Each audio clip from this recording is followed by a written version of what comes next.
De igual manera, voy a comenzar a grabar en Adobe Capture. Permítame. Ok, yo creo que está grabando. Yo creo que sí. Vamos a cerrar esto y vamos a ver aquí. Perfecto, está comenzando a grabar. Excelente. ¡Wow! Bueno, ahí estamos.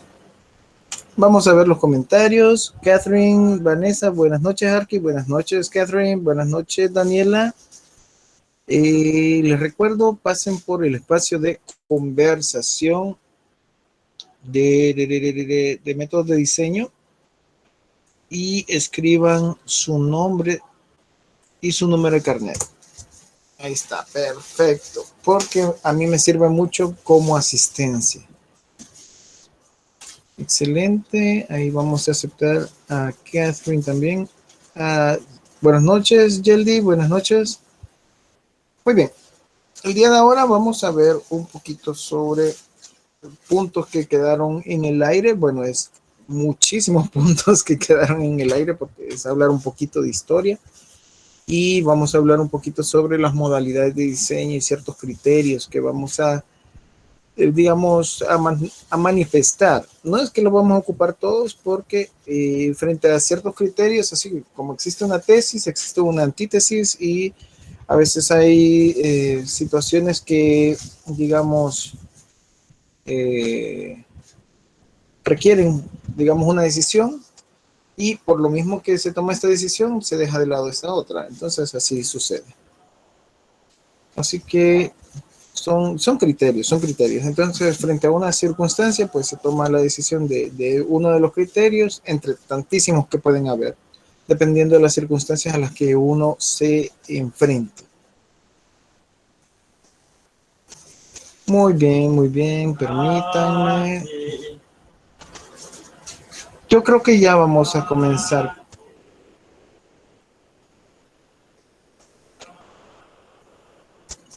Wow, a ver qué tan bien estoy de memoria con respecto a lo de la historia. Igual, uno siempre tiene que repasar un poquito porque, wow, y les digo, son 5.000 años de historia y uno solo tiene que seleccionar ciertos puntos. Jennifer, cuénteme. Jennifer Buenas noches, Alexandra. arquitecto. ¿Verdad que quedó pendiente me parece que una presentación de diseño en edad antigua, ¿verdad? Así es, de eso.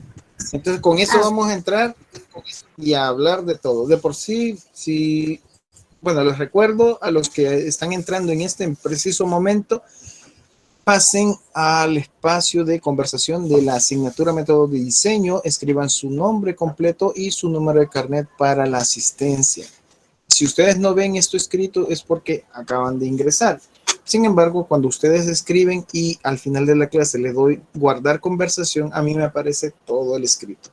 Así que no hay ningún problema. Incluso si yo llegara, digamos, tarde al espacio de conversación y alguien lo escribió y le doy, digamos, cuando ya reviso el archivo de guardar esa conversación, a mí me aparece ya el listado de las personas o que escribieron en ese espacio de conversación. Entonces es bastante útil y a mí me sirve bastante para el área de la asistencia. Tomando en cuenta eso, bueno, la semana pasada nos quedamos con el tema número 3, el inicio de la unidad 2 y estábamos hablando sobre el diseño de la edad antigua, pero lo dejamos, digamos, por último por el hecho de que el tema 2 es que todo fue así como una cadenita. El tema 1, como hablamos mucho sobre los conceptos de la clase, cómo iba a funcionar la clase y otros puntos, entonces se retrasó unos puntos, unos elementos, entonces eso va arrastrándose. Y por eso llegamos a, digamos, a no tocar el tema del diseño intuitivo y el diseño racional, que eso sí lo abordamos en la semana 3, pero dejamos de lado lo del diseño de la edad antigua, solo dimos el preámbulo. Entonces, hemos recortado un poquito sobre las modalidades del diseño, porque, bueno, al final va inmiscuido dentro de la temática, entonces no hay ningún problema.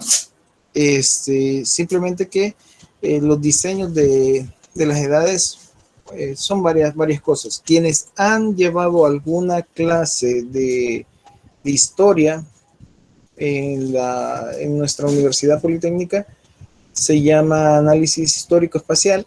Entonces van a tener una noción de ciertos puntos. No los vamos a abordar todos porque existen un montón de estilos y como les había mencionado bastante también la vez pasada, fue que no, digamos, no podemos abarcar sobre todo el mundo, digamos, porque todos son manifestaciones, conceptos, criterios, etcétera.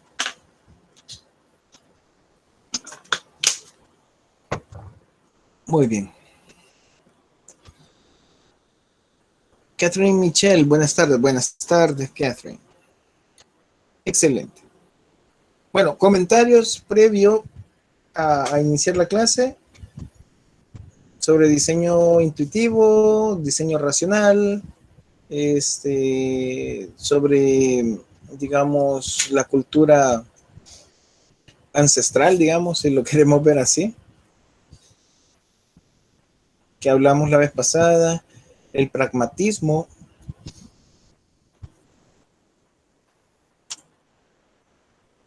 ¿Comentarios?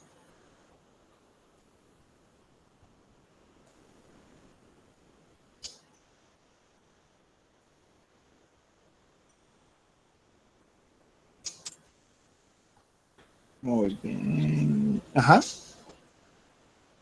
No, yo no tengo comentarios. Está bien, ok.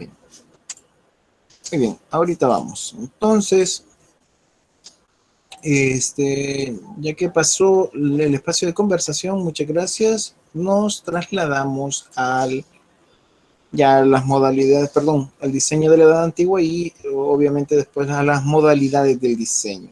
Y cómo es que se van abordando un poquito eso, así, bastante general, y vamos a coenlazarlo con la información de la edad antigua. Muy bien. Solo quiero ver. Bueno, aquí está. Estamos. Excelente. Bueno, la vez pasada, incluso aquí no le había cambiado número.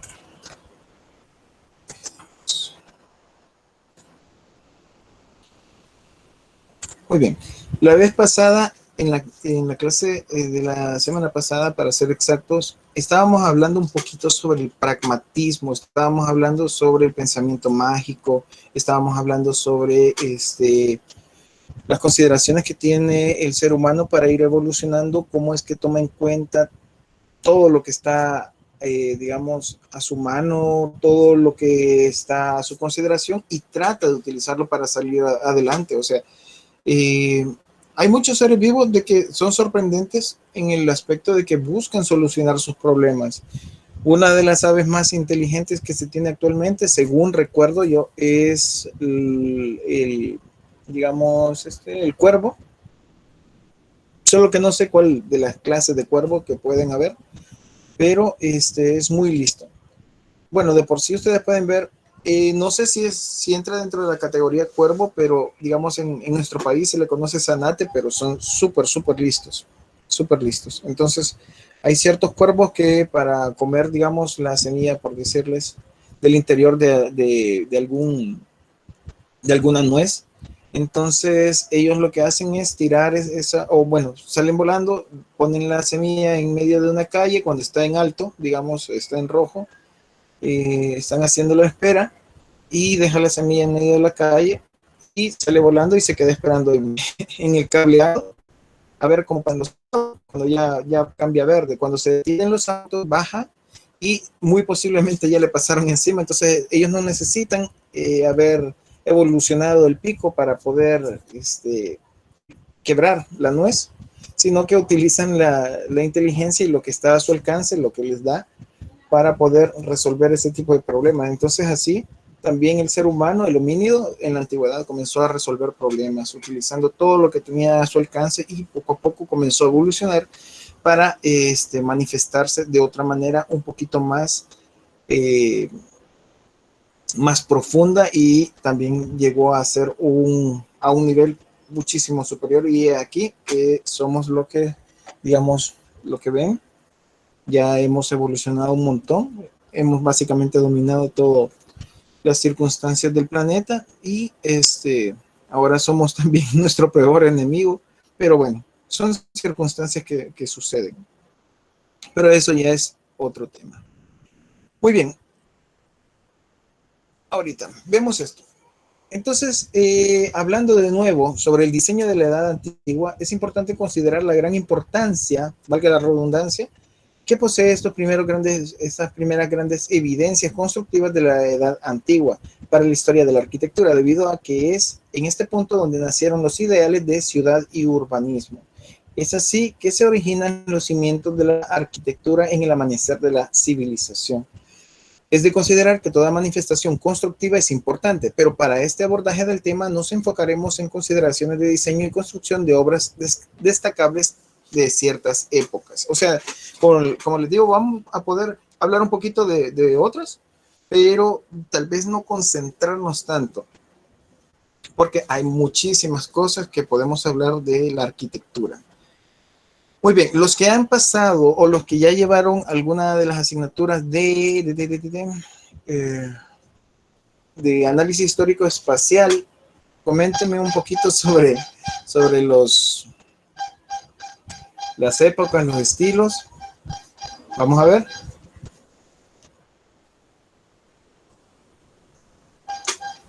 Tal vez los que estamos un poquito más oxidaditos, posiblemente, son los que ya llevamos más años después de esas asignaturas, posiblemente de Dixie, tal vez sí, no se recuerde de tantos detalles, pero como lo estudió, hay unos que son más importantes. Sin embargo, los que están llevando ahorita la asignatura, obvio que sí. ¿Comentarios?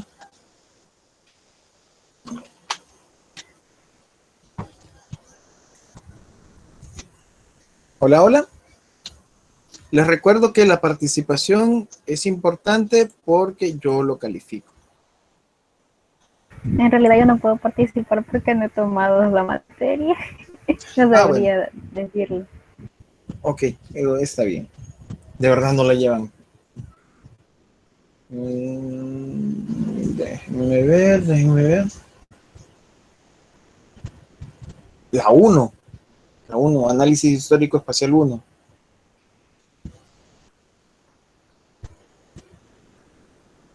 Bueno, no sé. Aún no, dice Catherine Michel. Ok, Judith dice, yo la llevo ahorita. Coméntenos un poquito, Judith.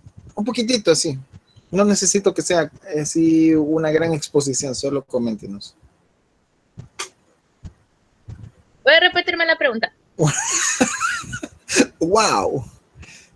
Coméntenos un poquito sobre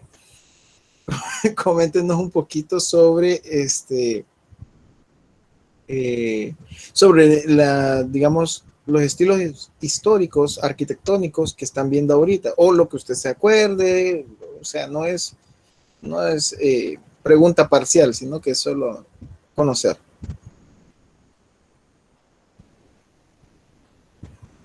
Ahorita lo que estamos viendo es como las primeras arquitecturas, como la arquitectura egipcia, la romana, la griega. Eso es lo que estamos viendo. Perfecto.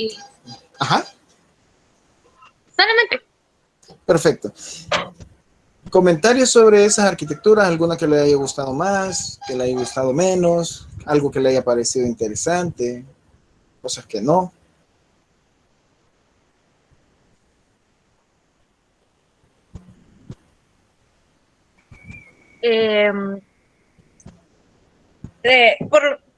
A mí esas tres son las que más me han gustado, o sea, de todo lo que estamos viendo, porque cada una tiene sus propias características, ¿verdad? De cómo se ha creado, cómo ha influido, cómo se ha trabajado cada una y cómo ha surgido también, porque digamos que los egipcios, los cálculos o quien se encargaba de los diseños, prácticamente era alguien bien apegado al faraón y hacía lo que el faraón pedía y su imaginación volaba.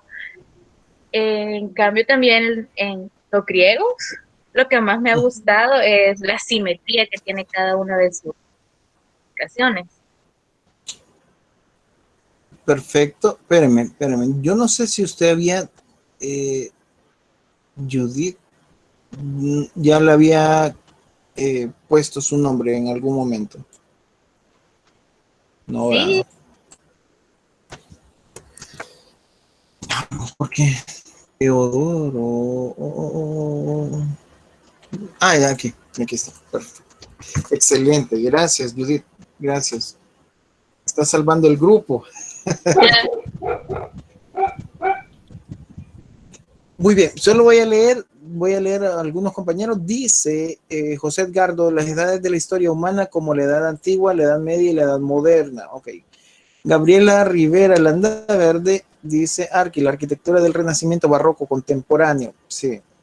De ahí está José Edgardo Tobar, dice, estamos analizando un poco de la historia de la humanidad, cómo se desarrollaba la vida en cada etapa. Sí, eso estábamos abordando. Ahora vamos a abordar ya más directamente sobre las situaciones de cómo diseñaban o qué criterios tomaban sus características, una visualización bastante general de Aquí, todos estos puntos. Dígame, Dixie, yo dígame. quizás retomando lo que la compañera mencionaba acerca de la arquitectura egipcia, que siento que en parte ha evolucionado pues desde esos inicios, ¿verdad? Todo lo que es el diseño de los patios, de los santuarios, hasta incluso cómo ellos realizaban las cámaras sepulcrales, porque realmente las pirámides eso son, ¿verdad?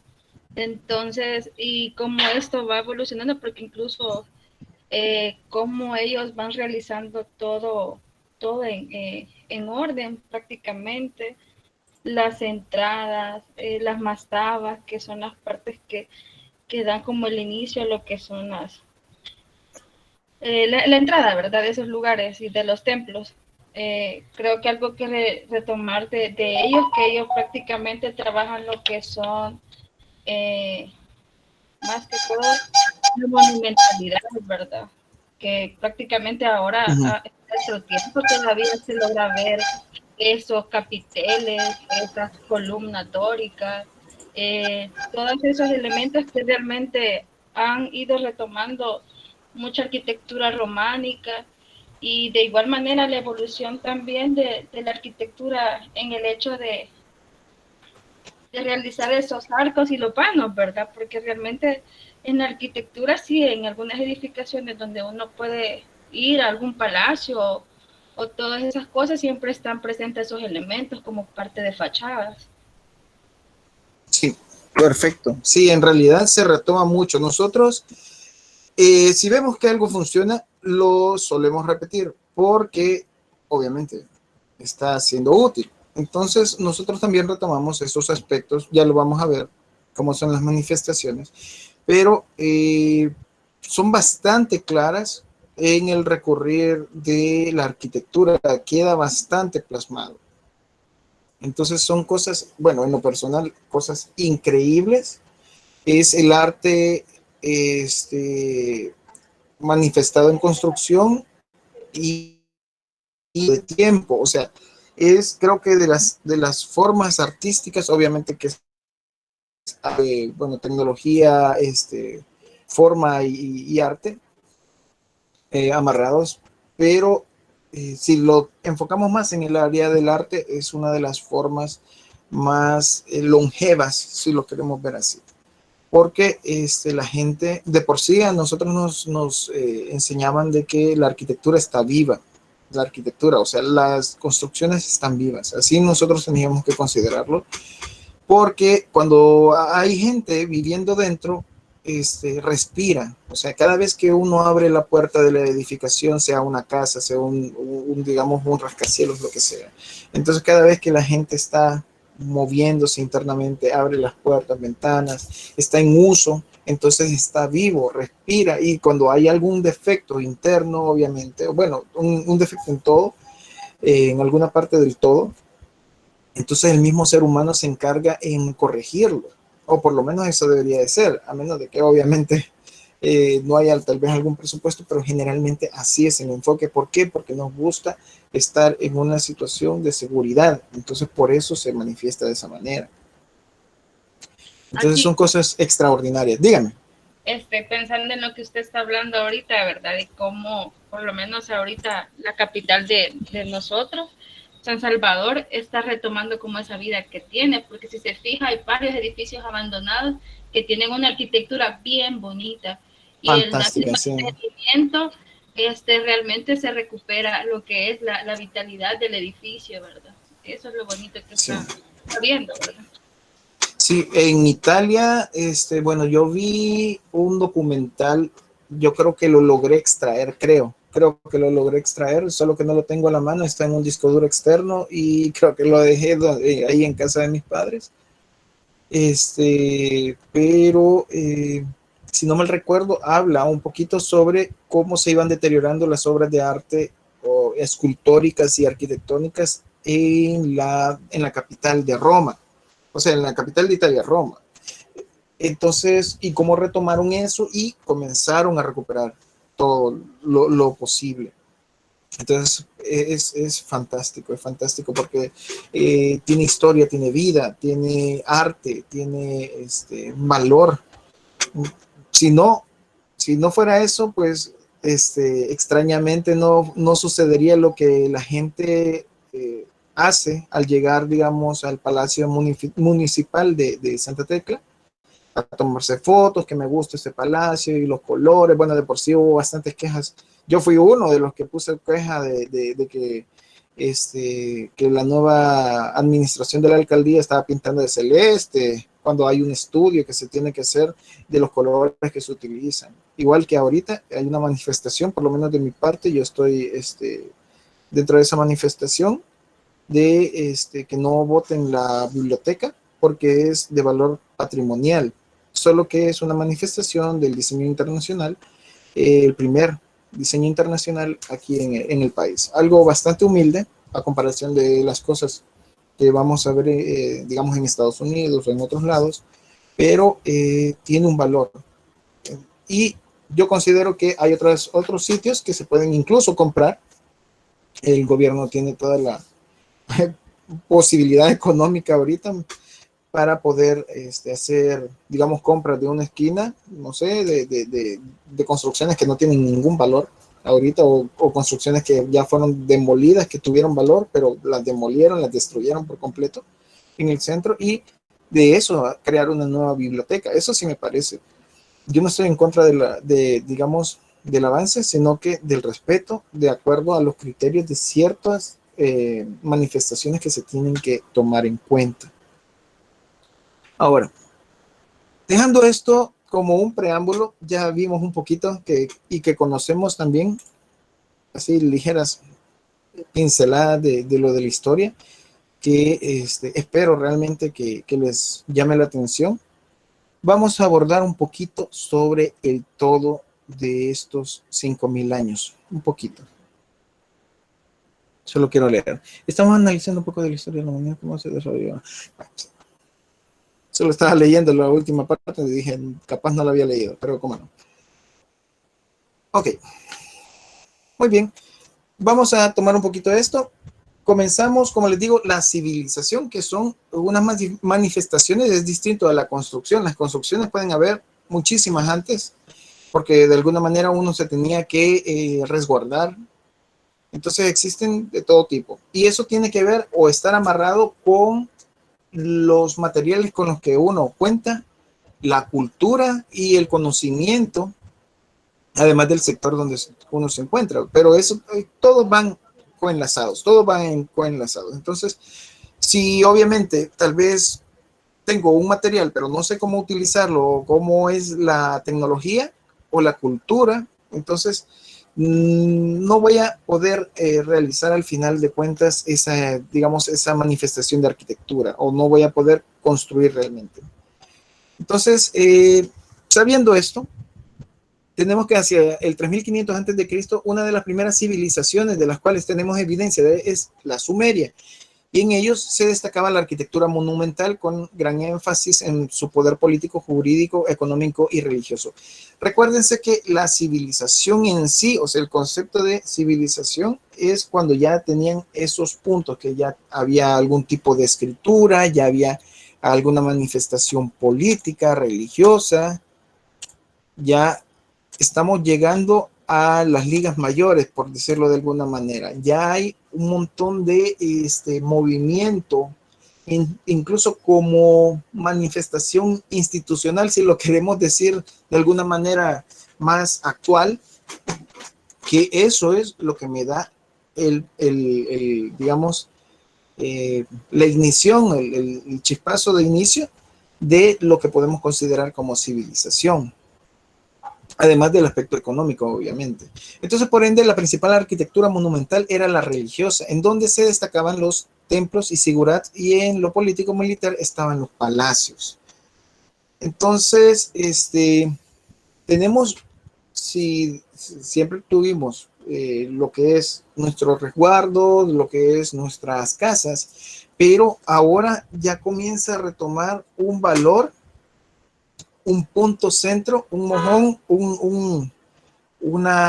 digamos, una manifestación arquitectónica destacable por algo importante que nosotros consideramos. Entonces, entre ellos es el palacio, porque ahí vive, digamos, el regidor,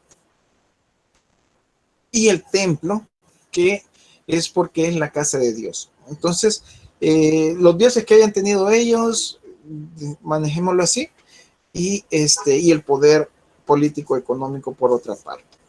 Entonces tenemos que tener en cuenta que los métodos constructivos, la tecnología de la época y los materiales al alcance tendrían la importancia del resultado de cada etapa de la evolución arquitectónica. En este caso vamos a hablar de Mesopotamia. Se le llama Mesopotamia porque en su traducción se le puede concluir como o resumir como país entre ríos, manifestándose en este sector por Irak y todo. Entonces, se está, digamos, entre estos dos sectores de los ríos, el Tigris y el Éufrates, y ahí fue donde comenzó a nacer, pues, todo lo que es nuestra civilización. Entonces, si hablamos ya de la arquitectura, en cuanto a las manifestaciones que ellos tenían, entonces tenemos que los templos estaban elaborados con adobe, porque era lo que tenían al alcance, y con los ladrillos también, o con ladrillos de barro cocido. Ellos se concebían con planta rectangular, en cierto modo orientada, ya les voy a mostrar la planta, y sus muros contenían entrantes y salientes, e internamente estaban divididos de manera tripartita. Ya los voy a poner.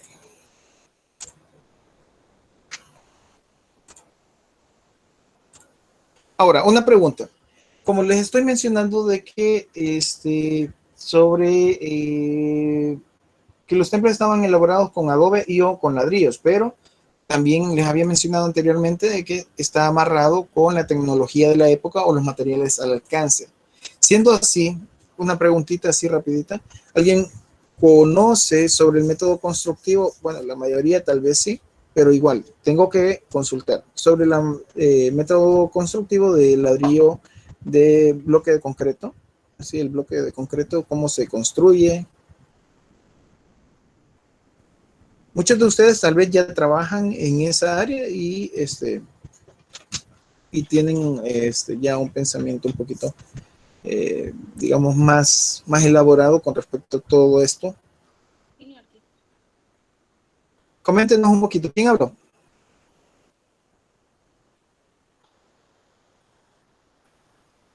Hola, hola, hola. Ajá.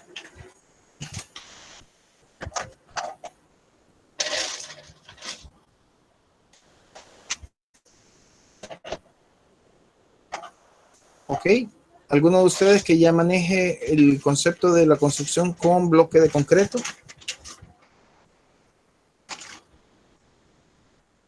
¿Alguno de ustedes que maneje el concepto de construcción con... Vamos a ver, tal vez alguien escribió.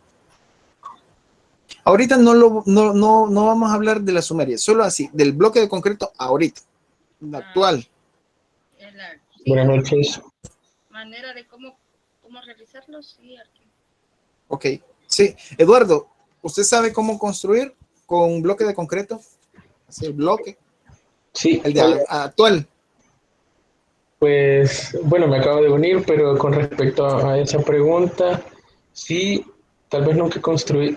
Bueno, he participado en procesos constructivos que involucren bloques de concreto. Sé que para poder construir, primero tenemos que hacer una cimentación, las paredes, para poder ir poniendo los bloques, hay que ponerle bastones. En el proceso hay que ir viendo qué tipo de pared va a ser, si vamos a llevar una celda llena o no, si las dos van a ir llenas, el tipo de mortero que se utiliza para pegar el bloque. Y también sé que hay distintos tipos de bloque, ¿verdad? De concreto. Hay de 10, de 15, de 20 y podemos también, hay uno que le dicen calavera. Eh, bueno, también no sé si entre dentro de esta categoría los adoquines, que son de concreto, ¿verdad? Sí, Eh, aunque yo solo quería, digamos, más que todo al de la pared, pero me parece, bueno, de por sí fue bastante objetivo, bastante claro. Ahora, ok, alguien más, bueno, ya le puse el 10 de la participación. Vi que gracias. alguien más levantó la mano. José Edgardo dice, se le conoce como sistema mixto, ya que en el proceso constructivo que utilizan bloque de hierro es un sistema más utilizado en nuestro país. Perfecto. Aunque eso, digamos, es otro sistema. Es otro sistema. Primeramente, yo mencioné el de bloque de concreto. Es lo que acaba de hablar el compañero Eduardo. El bloque de concreto es el que nosotros vulgarmente decimos Saltex. O sea, Saltex, el bloque Saltex es una marca. O sea, Saltex es una marca. Pero el concepto del sistema constructivo es con bloque de concreto. Ahora, el sistema mixto que menciona José Edgardo, igual, es correcto, pero ya no estamos hablando de bloque de concreto, sino que ahí sí, ladrillo de barro, ladrillo calavera, solo que cada uno tiene distinta medida. Vi que alguien levantó la mano. Sí, yo. Hola, Eh, Dayana, dígame. Hola. Sí, bueno, el que nosotros utilizamos o lo que se está utilizando normalmente es el bloque de cemento o concreto que está prefabricado. Entonces, ese normalmente se utiliza para la construcción de los muros y se aplica a manera y se une con el mortero, ¿verdad? Que está formado con el cemento, arena y agua. No sé, Perfecto, sí. De por sí, les pregunto esto, ya voy a anotar su participación, Dayana Michelle, muy bien, perfecto. Les pregunto esto porque va amarrado la forma de que ustedes, cómo diseñan con el modo constructivo con el que ustedes saben o con el que ustedes cuentan. Entonces, digamos, en esta etapa que tenemos acá de Mesopotamia, esta gente obviamente no tenía ningún acceso a bloque de concreto, sino que lo que tenían a la mano era la tierra. Muy poco acceso a piedra, pero la tierra, bueno, de por sí ha sido una de las formas más ampliamente utilizadas en el mundo, las construcciones con tierra. Claro, manifestadas o utilizadas de una u otra manera o una u otra mezcla, pero al final de cuentas siempre construcción de tierra con techumbres de paja o digamos, de hierbas o algún tipo de otra circunstancia, pero que al final de cuentas, pues, les resuelven la circunstancia. Así que en este caso, digamos, en Mesopotamia se cuenta digamos, con la manifestación de este tipo de arquitectura, lo que es la más importante, que eran los templos con el zigurat, junto con digamos, con los palacios, a través de las construcciones de adobe. Entonces, en algunos casos se contaba con ladrillo de barro cocido, pero en la mayoría de los casos, pues, se tenía con el adobe. Y con esto ya se comenzaba a trabajar. Tenían que saber manifestarlo de una u otra manera para poder saber cómo, digamos, ya aplicarlo con respecto a la arquitectura. ¿Alguien habló? ¿Alguien levantó la mano? ¿O escribió? Quiero ver, Tania dice, ya serían con Adobe y Bajareque, ya serían, sí, con Adobe, aunque en este caso es Adobe, en esa arquitectura de Mesopotamia. No descarto que pueda existir el Bajareque de alguna manera, pero bueno, por lo menos lo que yo he leído es digamos, enfocado en Adobe. Entonces dice Catherine eran ingeniosos, sí. Sí, en realidad, bueno, la cuestión es sobrevivir y tratar de manifestarse. Y van creando o van utilizando la tecnología que está al alcance. Entonces, voy a tratar de ir un poquito más rápido. Ellos se concebían con planta rectangular en cierto modo orientada y sus muros contenían entrantes y salientes e internamente estaban divididos de manera tripartita. Entonces con esto les daba cierto, digamos, solidez digamos, a la forma de la estructura y también el diseño rectangular, pues espacialmente es mucho más modificable, mucho más medible, mucho más, digamos, fácil de diseñar.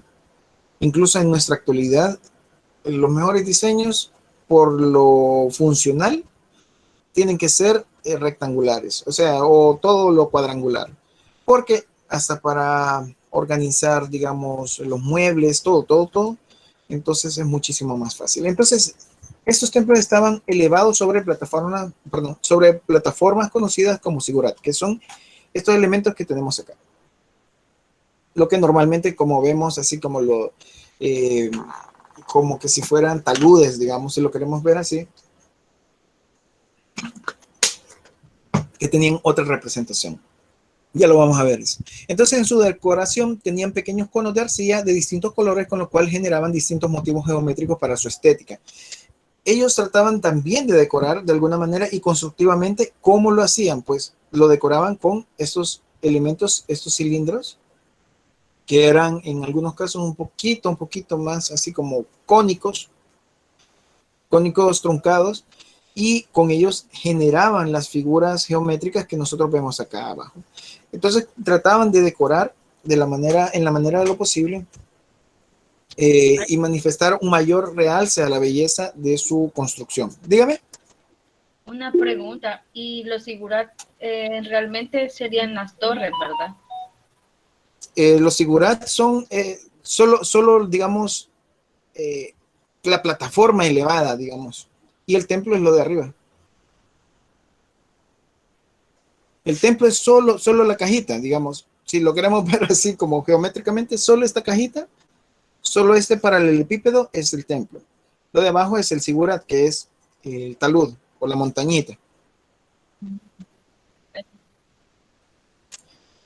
Muy bien. Perdón. Acá. Entonces, al tener elevado el templo, se diferenciaba del espacio terrenal, o sea, ahí ya comienza un criterio de la manifestación del pensamiento mágico. O sea, ¿para qué lo estoy diseñando? Entonces, ahí comienza.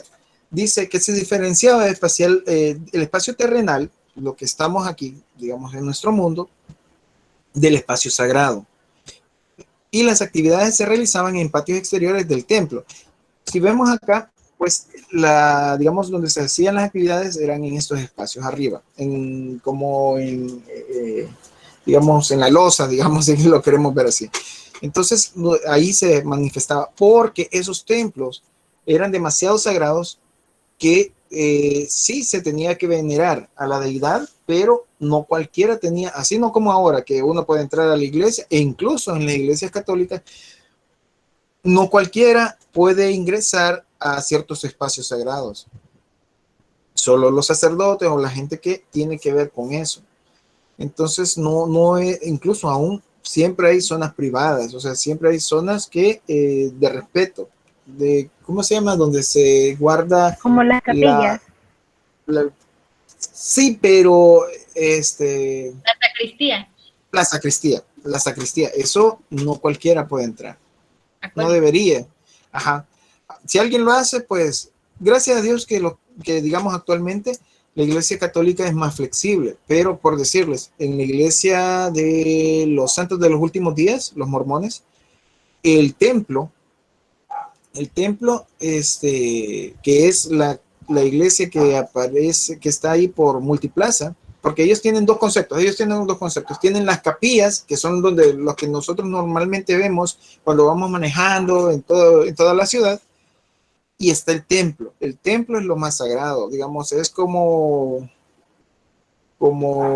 la catedral VIP, algo así. O sea, y ahí no cualquiera puede entrar. Puede estar en el exterior, pero no cualquiera puede entrar. Dígame.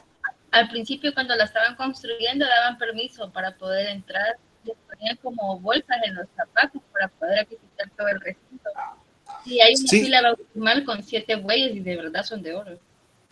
Sí, es que aún no estaba consagrada, pero ya consagrado, como es algo bien personal, o sea, es algo espiritual, se respeta. Entonces, de igual manera, entonces en estos templos, los sigurat eran para elevarlo, para darle lo destacado, mirarlo más, digamos, y saber dividir lo que está terrenalmente con lo que es sagrado en ese sector. Entonces, de igual manera.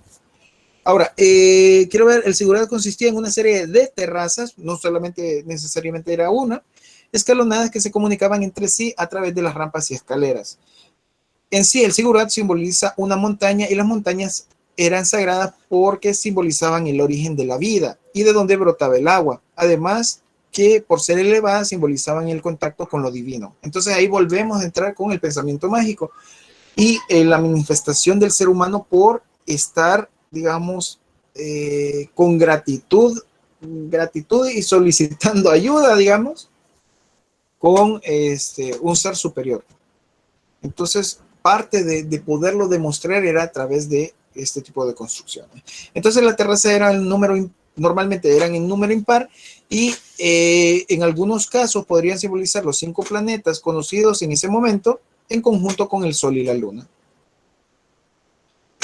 Entonces, a veces pueden ser, digamos, terrazas de 5 o a veces terrazas de 7, pero normalmente se hacían en números impares.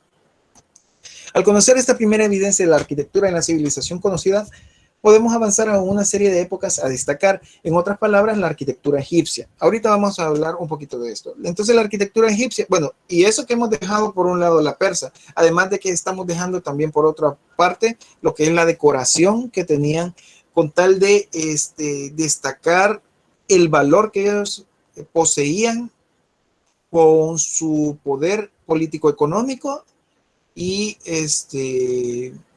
dar a demostrar de alguna manera lo que podían hacer. O sea, te unes con nosotros, pues estás bien, aquí vas a estar en una ciudad. Si estás en contra de nosotros, te va a pasar esto. Y salían, digamos, ciertas imágenes, ustedes lo pueden buscar, digamos, después en Google. Hay ciertas manifestaciones en la arquitectura mesopotámica de cómo eran los enfrentamientos, pero obviamente que en escultura principalmente, aunque habían unas manifestaciones en un elemento bastante similar al mosaico. Y sacaban, digamos, esos detalles, además de figuras o elementos y animales fantásticos que cuidaban o daban cierto respeto digamos, a las construcciones. Como quien dice, las validaban. Entonces todo eso iba sumergido, lo que era tecnología, lo que tenían de cultura, lo que era su aspecto religioso y obviamente su economía, porque alguien, aunque tuviera todo lo demás, pero no tenía economía para poder construir, pues obviamente se iba para abajo, no se podía. Entonces, al conocer esa primera evidencia de la arquitectura, por otras palabras, okay, la arquitectura egipcia es una de las máximas representaciones constructivas en la historia y de la cual hay una mayor evidencia preservada actualmente, porque también de la anterior, de la mesopotámica, pues hay mucho ya vestigio, no está bastante deteriorada tanto por el sector como el hecho de que el material es perecedero, o sea, es de adobe. Entonces, tras 5.000 años con lluvias, tal vez no tan seguidas, pero con cierto grado de lluvia, pues obviamente se deterioran. Pero en el caso de la egipcia se manifiesta de distinto. Vamos a ver, alguien por acá. Ok, Jennifer, dígame. Sí, fíjese que yo siempre me he preguntado, viendo documentales y todo, cómo es que habrán innovado ellos o ideado métodos para hacer las grandes, ¿cómo se llaman? Las estatuas o las esculturas egipcias, porque se supone que aparte de que son altas, utilizaban enormes bloques para hacer la escultura y todo eso. Entonces me pregunto, ¿verdad? ¿Cómo es que habrán hecho o qué método habrán utilizado para realizar su construcción? Sí, ovnis no son. Ovnis no No, fueron. eso no. Ya vi que en Discovery eso lo dicen, pero no, nada que ver. No, no, el ser humano es asombroso, es increíble su genialidad. Ellos en algún momento lograron ver cómo resolvían de por sí, en algunos casos, ellos los templos los esculpían. O sea, estaba una montaña de roca y ponían a la gente a labrarla. Pues. No es que arrastraran las rocas, sino que la labraban y wow, o sea, unas obras extraordinarias, majestuosas y con lo que uno puede, tal vez no todas, pero en varios casos se tiene la evidencia. Veamos, dice Eduardo Enrique, voy a leer un poquito, eran ingeniosos, okay. Eduardo Enrique, Corea, dice, si le acaba lo secaban al sol, esa era la tecnología, sí. Catherine, ¿y cómo hacían eso si no tenían maquinaria pesada? Tenían, no sé, buscaban otras alternativas para poder trabajar con eso. De por sí, digamos, en la época, bueno, ya lo vamos a ver con el gótico, o las poleas ya las comenzaban a utilizar para tener, digamos, las plumas para elevar las piedras, las rocas que estaban labrando. Quiero ver, veamos, José Edgardo dice como Petra. Sí, como Petra, o sea, se construyó Petra esculpiendo la montaña rocosa. Gabriela Rivera dice los pobres esclavos. Sí, pero no era, se supone que no eran tan así, tan así, porque si se fijan, o bueno, por lo menos por lógica, tal vez en un porcentaje sí de esclavos, pero por lo menos los egipcios tenían como cierta, digamos, tenían unas leyes, unas reglas bien chivas, incluso para la mujer tenían, creo que tenían unas leyes de respeto y creo que incluso se les había considerado que en caso de que estuvieran en su periodo, podían no trabajar, una situación así. Entonces tenían unas consideraciones que actualmente incluso se están peleando por eso, para ver qué le conviene o digamos a la economía o no. Entonces no, ellos tenían unas cosas bien destacables. Entonces igual en los tratados con ciertos esclavos se tenían cierta flexibilidad, no eran tan así porque si no se les acababan los esclavos y se acababa la mano de obra. Entonces había que saber cómo manejar eso. Igual, lo último, los detalles finos de cualquier construcción, obviamente eso un esclavo no lo puede hacer, sino que tiene que ser un artesano. Entonces a los artesanos obviamente no podían, digamos, exigirle sin hacerle un pago, sino que tenía que ser algo, digamos, equitativo a la labor. Quiero ver, dice mano de obra, sobre todo, dice Eduardo Enrique. Sí, mano de obra. Pero, o sea, el ingenio y ver cómo resolvían. Muy bien, considerando que aunque tiene sus inicios humildes con el uso del adobe, al igual que Mesopotamia, esta arquitectura busca permanecer en el tiempo. O sea, los egipcios igual tenían el acceso a la tierra, pero posteriormente comenzaron a ver y a tener tecnología para poder trabajar con la roca. Incluso vi un documental, no sé, ahora ya no creo al 100%, obviamente, con los documentales del Discovery, pero ese documental lo vi mucho antes de que se hiciera estos relajos de los ovnis y todo eso. que agarraran ese papel, esos canales educativos, sino que yo los sentía un poquito más serios. Entonces, para cortar la roca, ocupaban láminas de cobre y tiraban arena sobre la roca, arena del mismo desierto, y ponían esa lámina lisa, una lámina lisa de cobre, y comenzaban a, digamos, a serruchar, si lo queremos ver así, esa roca. ¿Cómo funcionaba eso? Como la arena es obviamente piedra triturada, entonces en esa piedra triturada estaban fragmentos de cuarzo microscópico. Entonces, al estar con esa, digamos, ese trabajo, entonces lo que hacía era, en algunos casos, se lograba incrustar un poco en la lámina, algo gruesa también, en la lámina de cobre, y otro poco pues estaba rodando sobre eso. Entonces la fricción de esa, digamos, de esa arena con ese cuarzo y otros cristales que eran abrasivos, entonces comenzaba a desgastar y a cortar rectilíneamente las rocas. Entonces era parte de la tecnología o la invención que ellos tenían en ese momento. Ahora, sus representaciones majestuosas fueron las tumbas, los templos y palacios. O sea que, dejando obviamente de lado que siempre van a existir construcciones de vivienda, siempre, porque si no, no pudiera haber sociedad y por ende no haber civilización, pero las más importantes estaban enfocadas ahora a otro propósito. Sí, se tenían los palacios, sí se tenían, digamos, los templos, pero en este caso le dieron bastante realce al valor de las tumbas, o sea, la vida más allá de la muerte. Entonces ellos destacaron eso, siendo algo bastante importante. Ahí tiene que ver mucho también el pensamiento mágico, lo que es la religión, la espiritualidad, pero para este punto trataremos de enfocarnos en su destacada y más reconocida representación, que son las tumbas.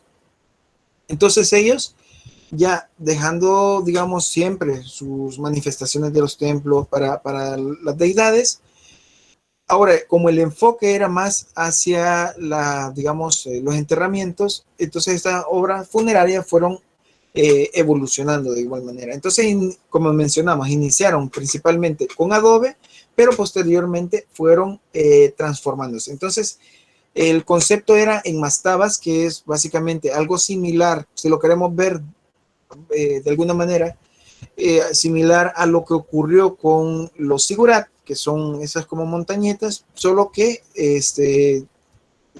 digamos, trabajadas tanto en otro sector como con otro tipo de enfoque.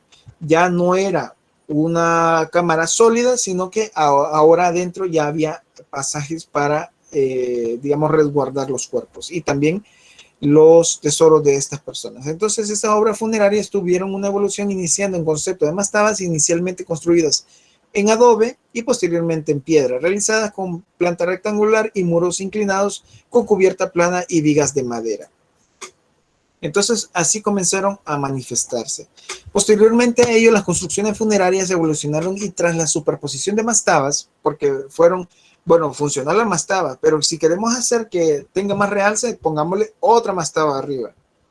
Pero mira, así, si queremos ponerle un poquito más de realce, otra tercera mastaba. Entonces así comenzaron a trabajarlo, pero esto evolucionó de tal manera que lo visualizaron de seguro que se podía hacer algo, digamos, destacable. Y en este caso la geometría tuvo también bastante que ver. Tanto así que terminaron en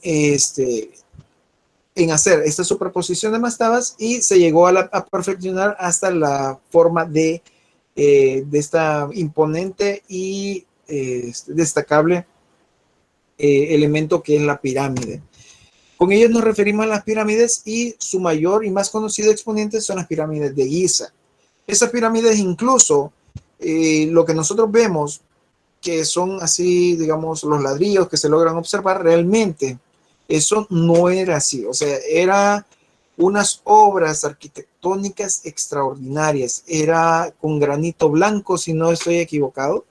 O sea, se construyó obviamente con lo que ven, pero la finalización, o sea, el acabado final, era con este granito blanco pulido. Y en la punta creo que mencionaron de que muy posiblemente una pirámide de oro. Entonces, una pequeña pirámide. Pequeña entre comillas porque era bastante grande. La cuestión es que, pues, ¿cómo era de destacable lo que querían dar a conocer? Querían preservar el cuerpo de esa persona tan importante. Acuérdense que esto va amarrado con la espiritualidad, con la religión y los pensamientos, y querían mantenerse. Bueno, tengo el poder, yo quiero mantener esta misma circunstancia allá en el más allá. Entonces, estas grandes obras, y particularmente las pirámides de Giza, se encuentran alineadas cardinalmente. Estos enterramientos a escala menor fueron usadas para familiares y funcionarios de rangos altos. De ahí, posteriormente, se vio un resultado que las pirámides, las cuales, aunque espectaculares, no llegaron a proteger sus cuerpos y los tesoros de los saqueadores, y además eran demasiado costosas de realizar. Tanto tomaban demasiado tiempo como era demasiada inversión para algo bien puntual. Acuérdense que a pesar de que tuvieran toda la autoridad, esos imperios, esos reinados, al final de cuentas tienen que, o se deben hasta cierto punto con la gente. Si la gente no existe, si no existe sociedad, pues todo se va para abajo. Una persona, pues para obtener esos grandes, digamos, monumentos y todo eso, no lo puede hacer el propio rey, sino que obviamente que tienen que hacerlo el resto de la gente, y para eso se necesita economía, las situaciones políticas, etc. Entonces, por ello que la nueva alternativa funeraria, dando mejor resultado en los aspectos antes mencionados de proteger digamos, al cuerpo, y proteger también todas las pertenencias, o sea, los tesoros. Entonces cambiaron a ocultarlas de mejor manera a través de generar esas construcciones en las montañas. Entonces, trataron de ocultar de la mejor manera para evitar los saqueos que tanto, digamos, la gente acostumbraba. Acuérdense que si algo no estaba vigilado, pues obviamente iban a tratar de aprovechar en la manera de lo posible para, digamos, saquear, para robar lo que tuvieran y obtener, digamos, algún tipo de beneficio. Entonces esto dio apertura de lo que ahora conocemos como hipogeo, que es justamente este concepto de espacio funerario. Entonces los hipogeos son tumbas excavadas en las rocas, siendo largos pasillos que descienden con salas en torno a un eje central. Entonces nosotros tenemos básicamente un eje y alrededor, o digamos, como parte del eje, aquí se desenvuelve el resto de espacios. Por otra parte, ahora ya dejando de lado eso, por otra parte también, acuérdense que todas las civilizaciones van creciendo, no esperando a que la otra termine para ellos nacer, sino que nacen, van creciendo y van evolucionando. Entonces, de igual manera, en otros sitios geográficos también vienen a manifestarse en la manera de lo posible, con su tecnología, con su noción del universo, con sus materiales, su alcance, y comienzan a destacar. En este caso vamos a hablar un poquito sobre la arquitectura griega. Entonces ellos y los sectores circundantes, entonces con ellos floreció una arquitectura monumental con gran importancia en el ámbito religioso, como en el paisajístico, y enfocado principalmente a ser admirado desde el exterior. Bueno, siempre está de alguna manera, digamos, siempre encadenado con el aspecto religioso, espiritual. Pero ya como va manifestándose desde otra óptica, desde otro pensamiento y con consideraciones distintas. Acuérdense que los griegos ya comenzaron con otro tipo de pensamiento geométrico y matemático. Entonces, de alguna manera, ellos también trataron de manifestar esas circunstancias con lo construido. Entonces, ¿qué mejor manera que buscar la perfección para algo que merece, digamos, ser destacable como un templo? Claro, siempre se tenían otro tipo de santuarios, que ya lo vamos a medio mencionar, pero los templos fueron algo de lo que, digamos, más relevancia tuvo. Entonces los griegos desarrollaron la edificación pública, siendo los templos, santuarios, los edificios más construidos. Dejaron claro los cánones de la ornamentación en los órdenes más importantes y preservados hasta ahora, como lo es el dórico, jónico y corintio. Entonces, con uno trataban de dar a entender digamos, un carácter más masculino, como fue el dórico, pero dependiendo del tipo de obra, ya comenzaron también a enfocarlo con la femineidad, como lo es en el jónico y en el corintio. De por sí, estos aspectos, estos elementos que ustedes van a ver, vamos a ver el mouse, ahí está. Entonces, estos elementos enrollados acá, eso se les conoce como volutas. Esas volutas están manifestadas de tal manera que recuerden los rizos del cabello de una mujer. Entonces los edificios más destacados son los templos, las ágoras o las plazas públicas, los teatros, siendo estos una de las primeras representaciones arquitectónicas destinadas para el espectáculo, y los gimnasios. Entonces aquí ya comenzaron a trabajar la arquitectura de tal manera a, digamos,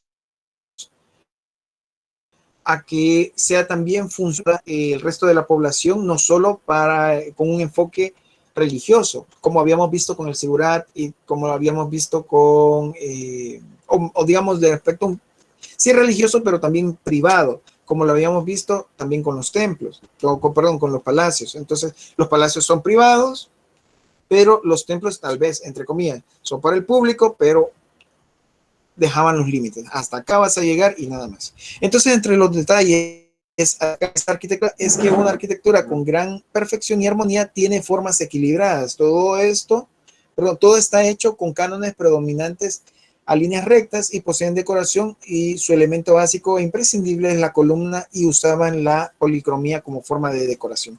Aunque nosotros actualmente vemos esas construcciones en color blanco, realmente ellos no ocupaban eso. Incluso en la actualidad, cuando se ve construcciones aquí en nuestro país, coloniales, dicen, bueno, que se vea el color madera, o que sean las vetas de la madera. Realmente para esa época, como se contaba en todo momento con eso, digamos, era palpable, entonces el no tener un tinte significaba que no había presupuesto para eso. Entonces, como eran edificios tan importantes, obviamente que lo pintaban. En este caso, lo de la arquitectura griega, pues destacaban con colores naturales, o sea, obtenidos de la naturaleza, a eso me refiero, y entintados con esta, digamos, policromía, que puede ser con colores azules, rojos, entre otros.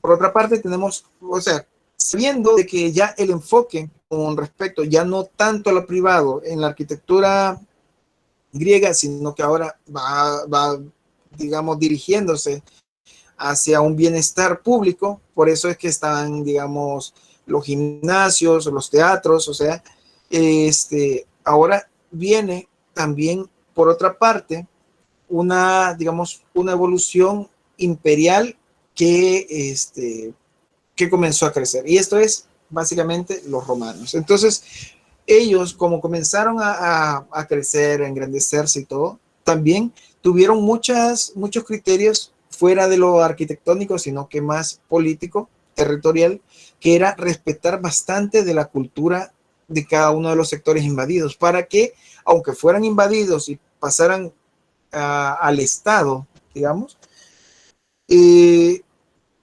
estos no, o se buscaba de que estos nuevos territorios no se volcaran en contra. O sea, si estás a favor de nosotros, vas a tener bastantes beneficios, pero si estás en contra, te vamos a aplastar. Entonces, ahí, con ese enfoque.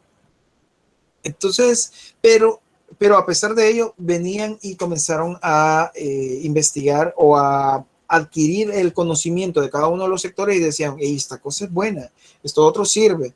Entonces comenzaron a adquirir todo ese conocimiento y a manifestarlo ya plenamente en su territorio y principalmente en su capital, que era Roma.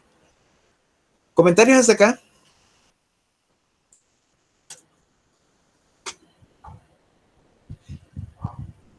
Quiero ver, dice Jennifer Alexandra, hacían la construcción con enfoque divino. Sí.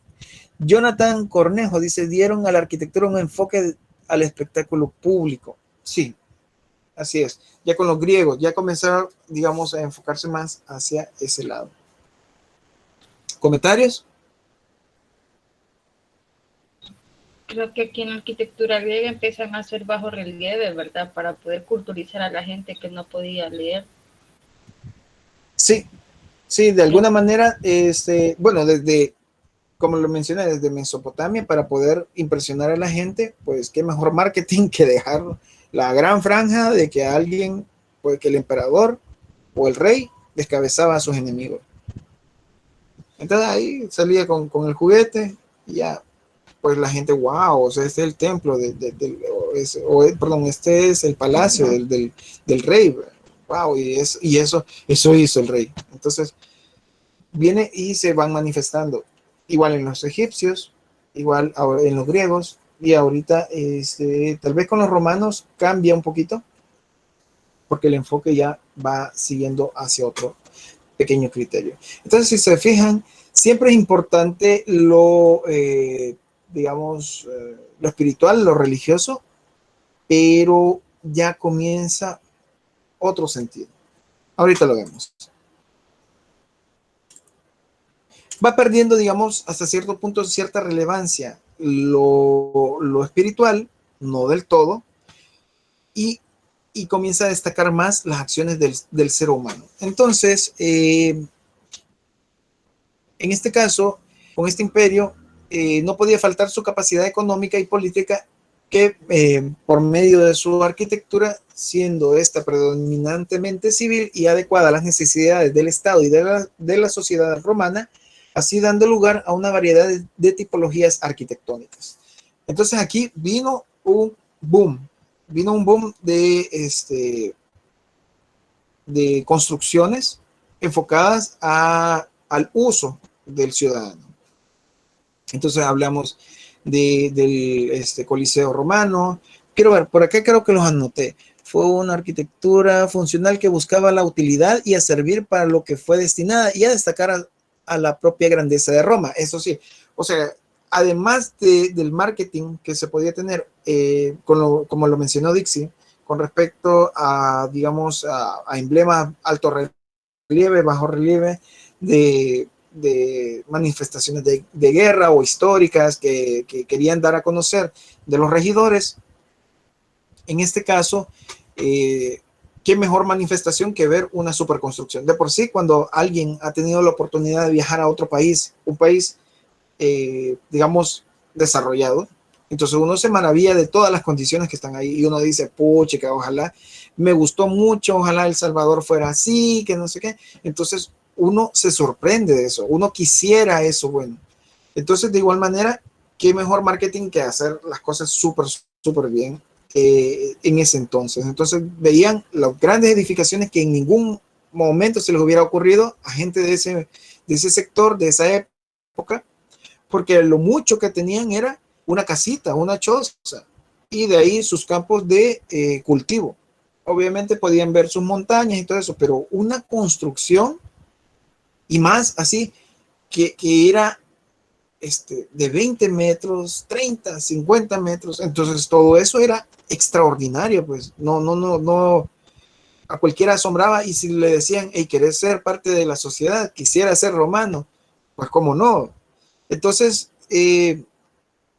fue algo que ayudó mucho a que también la expansión del imperio se lograra con mucha más facilidad. Además de su estrategia militar, obviamente.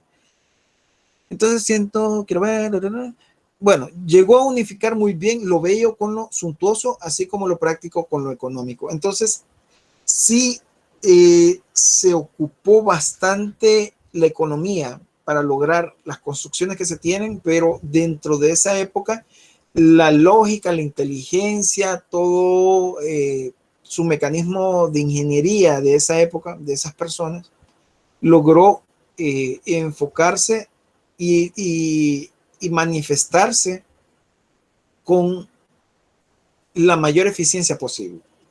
Tanto así que ellos lograron obtener el concreto, una de las primeras manifestaciones de concreto, y hasta, digamos, hasta la época, la mejor fórmula que existe, digamos, o que existió.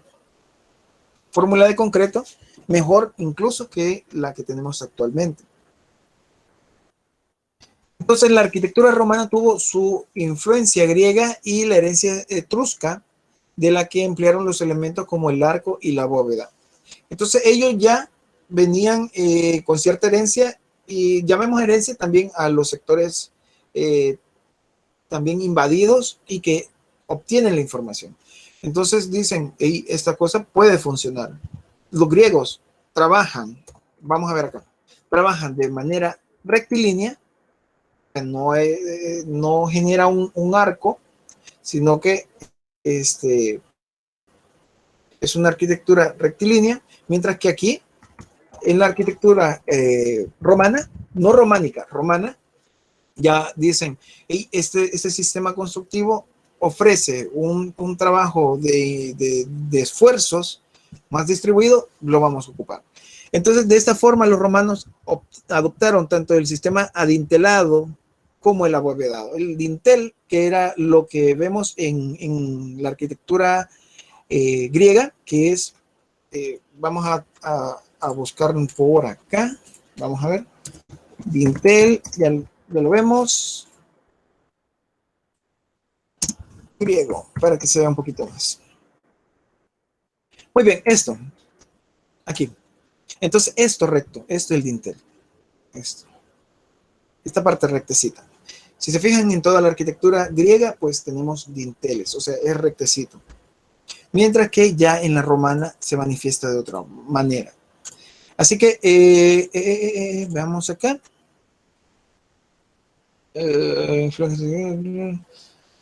Entonces, de esta forma, los romanos adoptaron tanto el sistema adintelado como el abovedado de acuerdo a las necesidades arquitectónicas, tanto así que se logró combinar para crear el sistema de arco del triunfo, que rompe con el estatismo de la arquitectura griega, aunque bella, pero siempre sigue estática, y lo dota de un sentido de ritmo y dinamismo, como lo vemos acá.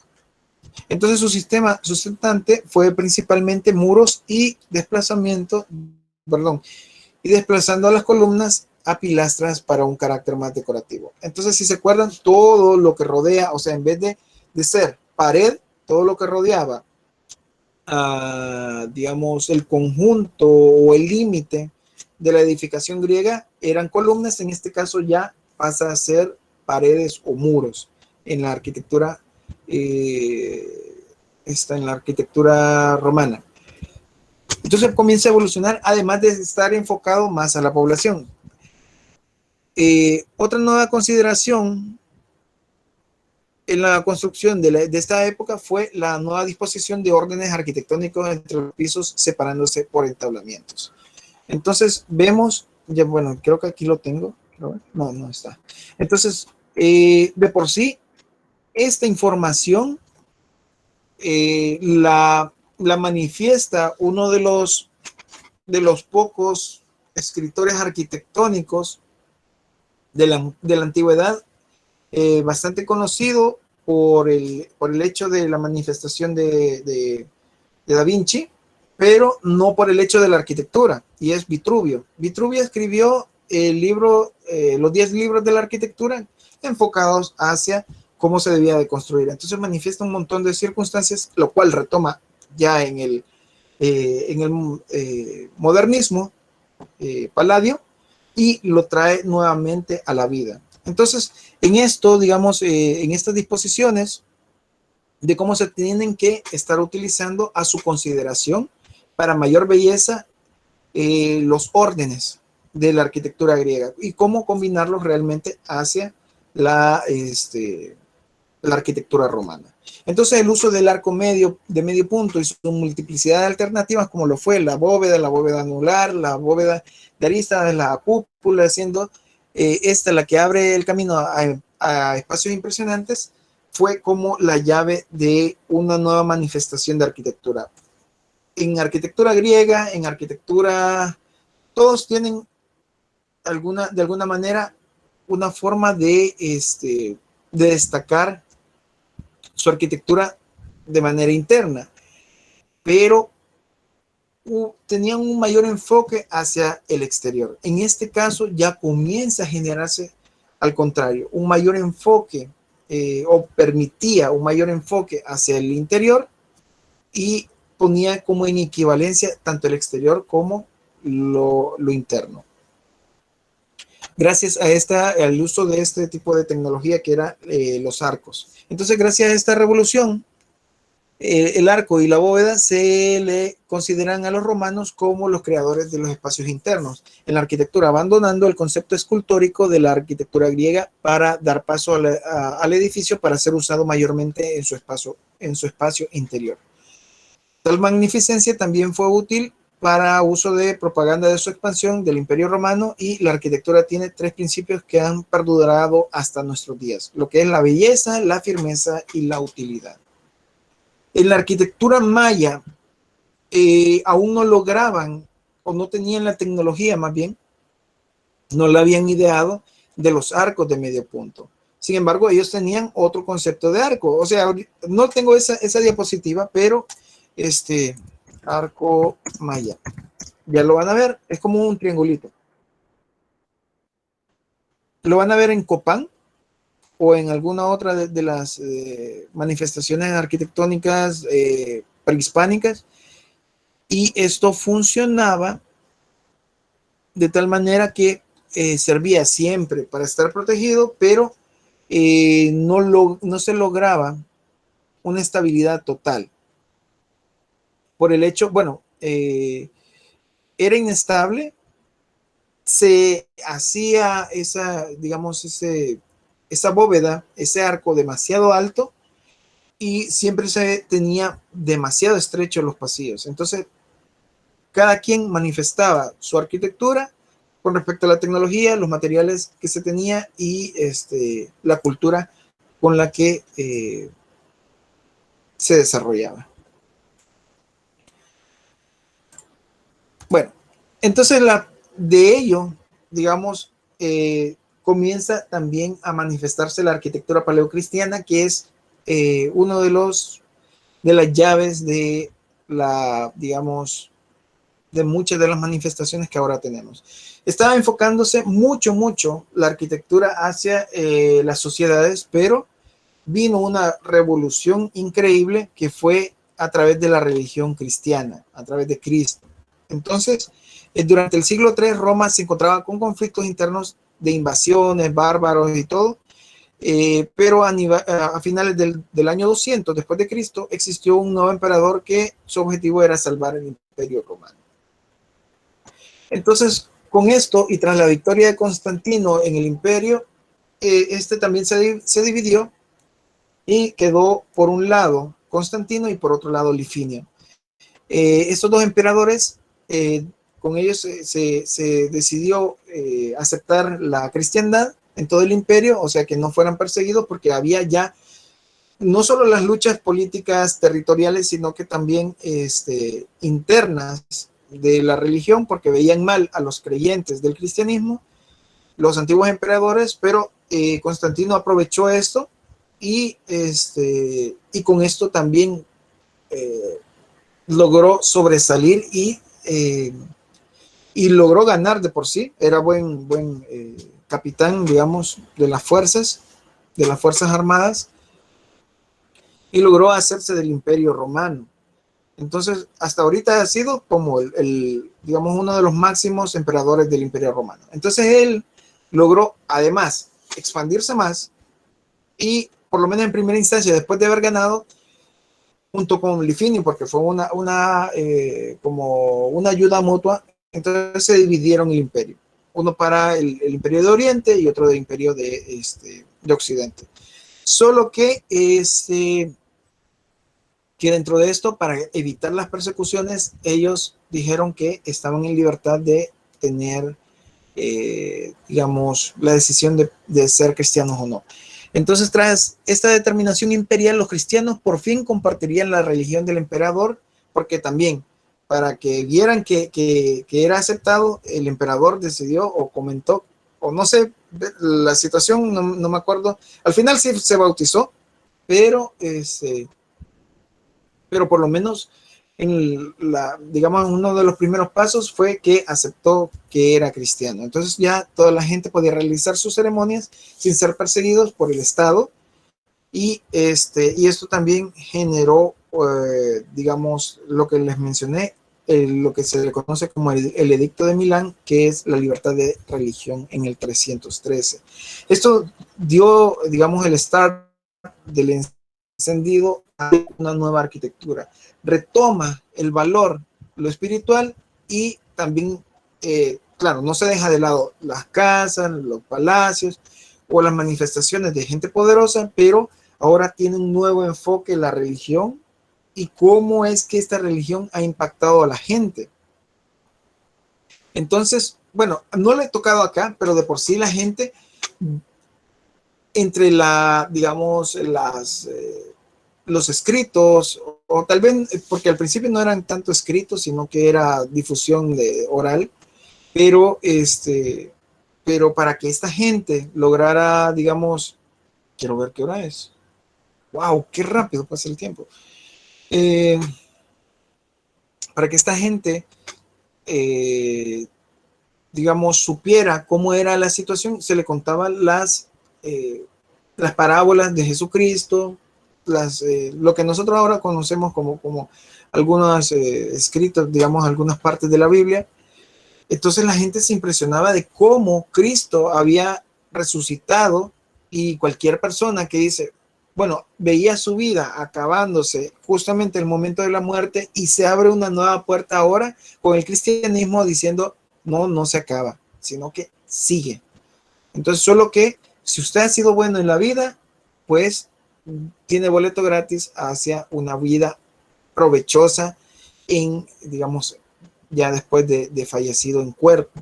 Entonces, obviamente la gente fue un enganche increíble, súper asombroso. Entonces, obviamente que la gente quería manifestar el agradecimiento, quería manifestarse cómo era de devoto hacia esa oportunidad de existencia después de la muerte.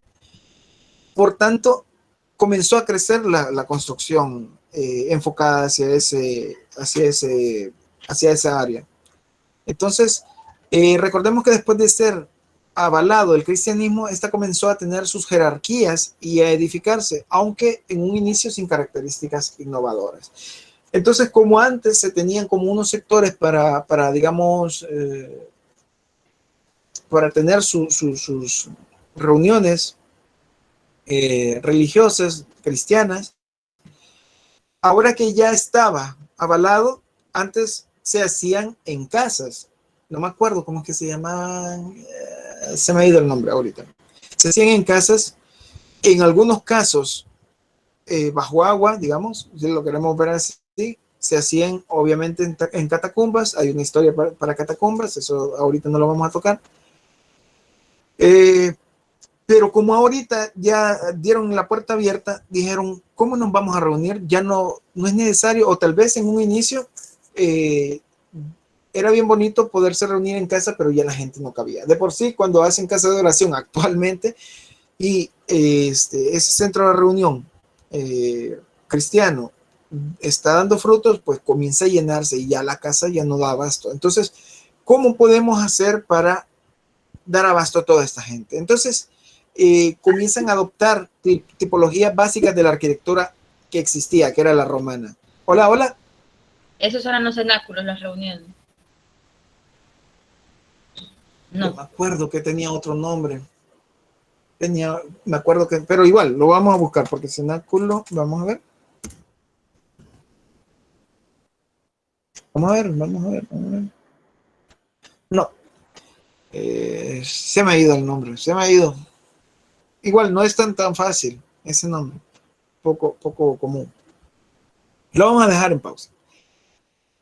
Ahora, se refiere, entonces comienzan a adoptar una tipología básica de la arquitectura contemporánea de ese momento, de la romana. Entonces comienzan a tomar las basílicas. La basílica era un espacio de reunión de por sí. Ya vimos que por los arcos y toda la manifestación de etrusca que ellos retoman, ven que se puede utilizar el arco y si se prolonga el arco, pues se genera la bóveda. Y si se hace un arco radial, pues se obtiene la cúpula. Entonces dicen, bueno, estas ondas no funcionan y podemos crear espacio interno. Entonces, al utilizar esto, la basílica fue una de las opciones más viables porque estaban orientadas originalmente a ser dirigidas a asambleas públicas o a mausoleos o también hasta mercados y todo, caracterizados por una planta céntrica.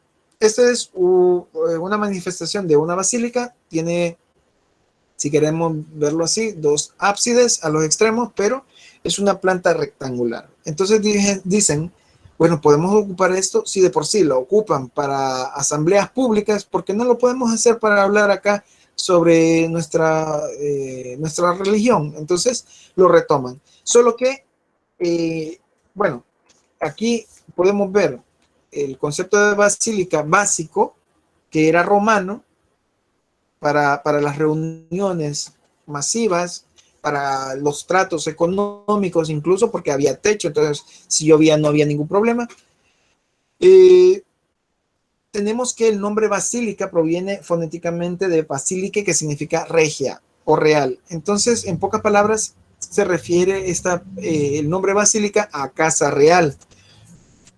Entonces, como mencioné anteriormente, era un edificio civil que se utilizaba para administración de la justicia o el comercio, y el nombre basílica quedó luego de unido a la religión cristiana, convirtiendo los modelos arquitectónicos romanos de la basílica en las construcciones de las iglesias que ahora conocemos y que se han mantenido, por lo menos en las iglesias católicas. Entonces, esta tipología de edificio evolucionó ya para uso como edificación cristiana, pero se realizaban ciertos ajustes y simbolismos al concepto de edificación, como por ejemplo a esta se le añadiría las naves transversales, un arco del triunfo que ponía un edificio bajo el signo de la cruz, y ese fue el modelo de edificación cristiana más imitado. O sea que teníamos la nave alargada, como vemos acá, pero ahora le íbamos a dar un nuevo simbolismo a través de la cruz. Entonces le agregaron, si lo queremos decir coloquialmente, los bracitos acá. Entonces esto ayudó a que conceptualmente tomara una relevancia y un enfoque distinto. Ahora, todo lo anterior mencionado es parte de la evolución de la arquitectura hasta que llegó un nuevo estilo conocido como el románico en la arquitectura, siendo este el resultado de la combinación razonada y armónica de los elementos constructivos y ornamentales. Por otra parte, como hemos visto, sus características también contemplaban que la iglesia debía tener alguna, digamos en este caso, 5 naves inicialmente, posiblemente podían ser 3, pero también que las ventanas dejaran que la luz entrara, digamos, de manera tenue, y posteriormente fue buscando simbolizar la Trinidad y las naves fueron considerándose a solamente 3. Entonces, la evolución de esto, si se fijan, tenían 3 naves, son estos pasillos, se le considera nave, una nave central, y cuando las contabilizamos sumamos 5, pero como ya va ahora evolucionando de tal manera que tiene relevancia lo espiritual, quiero estar bien con Dios, también mi construcción tiene que estar acorde a eso. Y qué mejor manera de manifestarlo que haciendo reverencia no solo a la figura de la cruz, sino que a digamos, la manifestación de que hay una Trinidad. También no podemos dejar de lado el hecho de que comienza a orientarse de una manera muy particular. Y es que la iglesia, lo alargado, tiene que estar orientado de este a oeste, siendo el ábside, o sea, como quien dice la cabecita, orientado hacia el este y digamos, la parte final, donde está el nártex, tiene que ir orientado hacia el poniente. ¿Por qué? Porque como nosotros estamos, digamos, ocupando la lógica de esa época, estamos, ¿cómo se dice esto? Estamos dando, digamos, un trasfondo aún más profundo a la construcción para que vean que es más sagrada y lo que se hace es también igual de sagrado. El enfoque de dirigir, digamos, nuestra vista hacia el altar, eso significa de que ahí es el renacimiento. Y por eso, o sea, el renacer tiene que ir enfocado hacia el este. Entonces, es el sol. Entonces también nosotros, al ver, digamos, el púlpito, entonces ahí también, al escuchar esa palabra, nosotros también estamos naciendo. Y nuestro cuerpo queda atrás, que es en la parte donde uno accede, que es lo de atrás, así, la parte posterior. Porque es donde se oculta, donde muere mi viejo cuerpo y aquí soy hecho nuevo, una situación, algo así menciona lo de la Biblia. Entonces, ya comienza una evolución y un uso de significados en la arquitectura mucho mayor. Entonces, la separación entre las naves centrales y las laterales era a través de columnas con arquitraves, mientras que las naves laterales se separaban por arquería. El transepto sobresalía de las naves laterales. En el extremo final se ubica el ábside, en donde se ubica al obispo. La cubierta de la iglesia era techo de madera y frente a la basílica se encontraba un gran atrio con portales que servía de transición previa a entrar a la iglesia. Por este portal se accedían a la basílica. En resumen, es un edificio de planta rectangular con 3 naves separadas y con uno o más ábsides semicirculares generalmente. Vamos a saltarnos unos puntos porque ya, ya me comió el tiempo, ya no logré. Pero vamos a utilizar con una lógica la arquitectura, no solo también el significado, sino que para qué servía unos puntos, por decirles.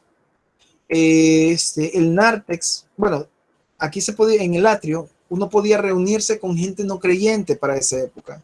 Había gente temerosa que no conocía nada de la religión, por decirles. Yo soy poco temeroso de conocer las religiones de los demás y por eso pregunto, indago. No es que me vaya a convertir o, digamos, hacia la otra religión, sino que es algo que a mí me encanta saber, pero media vez sea, digamos, de la manera más pulcra, más equilibradamente posible. Entonces yo no tengo problema. Por eso es que, digamos, en mi caso, les hablé un poquito sobre los mormones, porque tuve la oportunidad de trabajar con muchos de ellos y ellos, digamos, me dieron la oportunidad de conocer sobre la religión y me explicaron un montón de cosas de ellos. Entonces, de igual manera, había gente temerosa que posiblemente no quería preguntar o indagar demasiado. Entonces, este atrio permitía concentrarse con la demás gente frente a la iglesia. Y el nártex, para los curiosos, ya era una oportunidad más que, sin ser converso, podían acercarse y escuchar parte de las palabras para tratar de convencer de qué es lo que ocurría en esos lugares. ¿Por qué esta arquitectura tan majestuosa? ¿Con quién estamos, digamos, hablando? ¿Para quién? Entonces todo eso tiene también sus etapas. Ahora, estas construcciones, las románicas, comenzaron también con un enfoque de el uso del arco, de las bóvedas,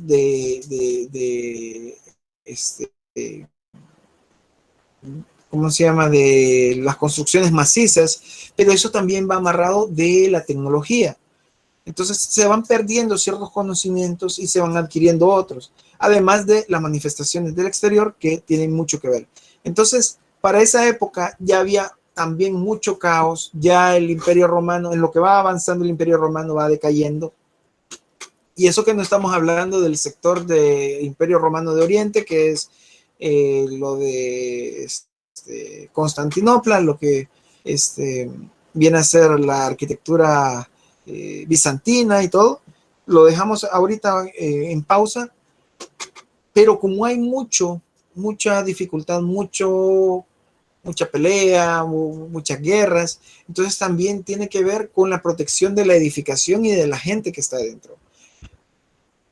Claro, en las iglesias tal vez no tenía un enfoque tan claro sobre fortaleza, o sea, de ser una fortaleza que va a aguantar un asedio, pero de alguna manera tenía que resistir tanto a su propia característica magna como para los posibles encuentros o circunstancias que pudieran estar aquejando a ese entonces bastante caótico momento y lugar. Entonces tenemos este tipo de construcciones también a través de los castillos y las fortalezas para defender los sectores y también para cuidar los territorios. También de la misma manera comienza a evolucionar la arquitectura de tal manera de que mucha de la gente creyente ya cientos de años después comienza a dedicar tanto su vida hacia la religión, digamos, hacia Dios, que creen conveniente entregarle por completo su vida porque hay una promesa de vida después de la muerte. Entonces, los conventos o los monasterios se van manifestando de tal manera que comienzan a ubicarse para consagrarse a una vida dedicada a la religión, a Dios, principalmente a Dios, porque ese era el enfoque. Pero ellos también tenían que subsistir sin entrar mucho en contacto, digamos, o algo que les pudiera sacar del carril de su vida de monasterio. Y era por eso que comenzaron a generar estos espacios. Estos espacios incluso al momento de ser construidos también tenían una lógica. Yo ya les había mencionado de la lógica de la construcción de estos monasterios, perdón, de las iglesias, que el ábside tenía que estar dirigido hacia el este y la parte posterior hacia el oeste, siendo este costado hacia el norte. De por sí, cuando nosotros vemos esta planta, sabemos que hay algo que no está bien. Entonces, si nosotros ya sabemos de que este emplazamiento tiene que ser así, el resto de la ciudadela, donde la gente que iba a ser dedicada hacia esta vida monástica, pues tenía que tener todas las circunstancias aceptables dentro de este mini entorno de ciudad. De tal manera que incluso los órdenes religiosos comenzaron a generar criterios para ubicar estos monasterios en donde de ser posible, no es que fuera una ley, pero de ser posible, tenían que considerar ciertos aspectos, como el hecho de tener riachuelos o algún tipo de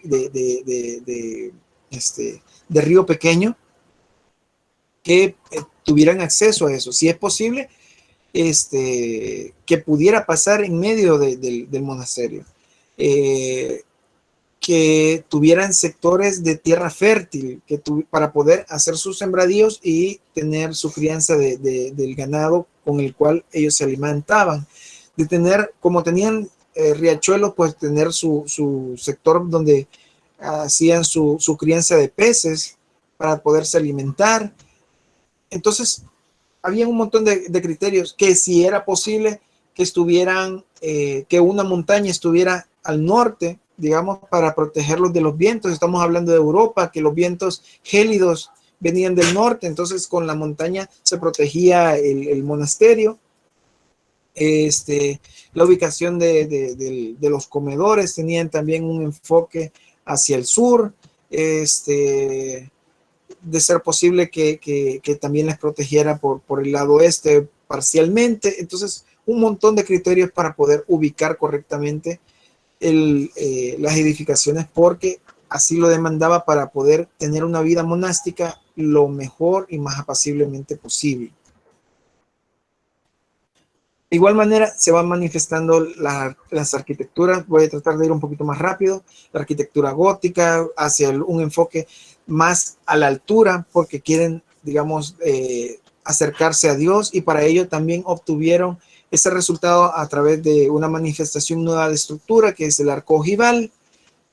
Para poder mantener esas alturas de las paredes o de los muros, pues comenzaron a crear, obviamente existían ya los arbotrantes, que era parte de lo que se manifestó en la arquitectura románica, que no lo toqué, pero como hay muchísimas cosas, pero los arbotrantes es como una extensión de esa,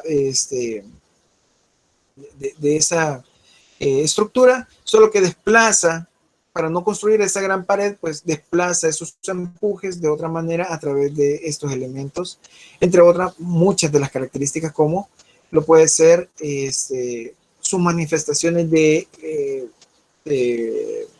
organización en las fachadas, ya sea cuatripartito o tripartito, lo de la escultura, cómo va evolucionando, entre muchas otras cosas. De ahí tenemos ya el diseño de la Edad Moderna, donde ya comienza a destacar, digamos, otros artistas, porque ya vieron que comienza, que ya el ser humano no es, digamos, una circunstancia alejada de la vida, sino que ya es el centro de la vida, ya no necesariamente Dios era el centro. Entonces comienza a evolucionar el pensamiento, y de igual manera comienza a retomarse los cánones de la antigüedad, como lo griego y lo romano. Entonces, como para manifestar cómo era de importante las personas, entonces comienzan a retomar los criterios y hasta cierto punto la tecnología que se aplicaba en ese entonces, para dejar de lado todo, digamos, el enfoque tan destacado que tuvo la religión durante la Edad Media.